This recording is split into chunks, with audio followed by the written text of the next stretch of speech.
In the 51 years that I'm a lawyer, I have heard repeatedly from Republicans and a handful of Democrats from time to time about frivolous lawsuits. If there's ever such a thing as a frivolous lawsuit, this lawsuit is frivolous on steroids.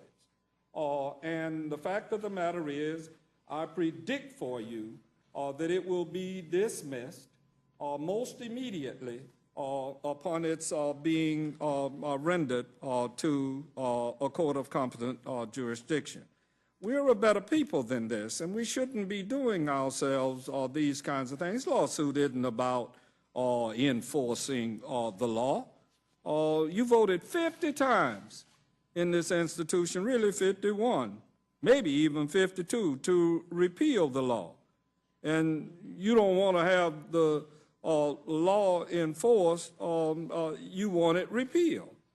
And if this was really about the way the law is being enforced, you would have sued President Obama when he made the initial announcement. Instead, you waited until this election year. So let's just call it what it is. It's red meat for a base that hates this president. This resolution is being brought to the floor under yet another closed rule, and the lawsuit is supposed to represent the interests of the House. Well, it ain't representing me, and I'm a member of the House. I don't believe it's representing Ms. Slaughter, Mr. McGovern, and Mr. Polis, and countless of our colleagues here, and you won't even let members tell you what their interests are.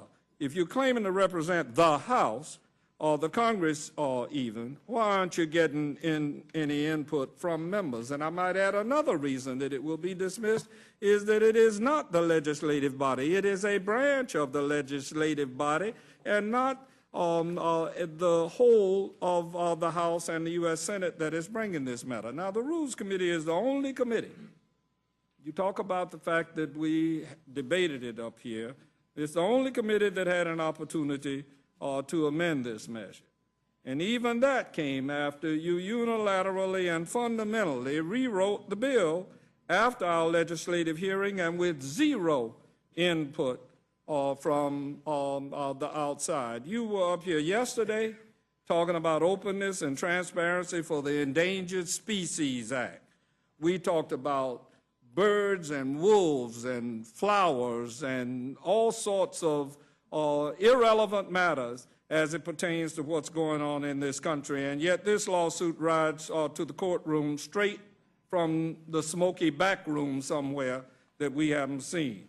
Instead of this partisan exercise, we should be about the business, and I don't know that we can any longer be about the business of trying to do what we can to create jobs. And don't give me that garbage about you pass something to the Senate. All of those measures that you call job-creating measures, none of them would have created the kind of jobs that are needed in this country and the kind of things that are needed to be done. We need to fix our crumbling infrastructure. All you have to do is ride 3 miles inside Washington or ride around some of the I-5s that I have to ride around in the congressional district that I'm privileged to serve, and then you would see potholes all over the place and erosion all over the place. And here we are in a world that's on fire.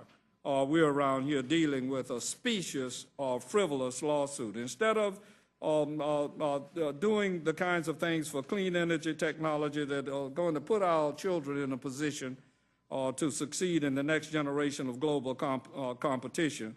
We need to fix our tax code and close some corporate loopholes and require these corporations to pay fair taxes and to bring their money home, whether it's under amnesty or something, but to hide all the money in this country and to create the kind of disparity that existed. And you're around here bringing some frivolous lawsuit. Tell you what, Mr. Chairman, I had an amendment. I don't even want to offer no more amendments. I think it's absolutely insane what you all are doing, and I predict for you that it will be dismissed.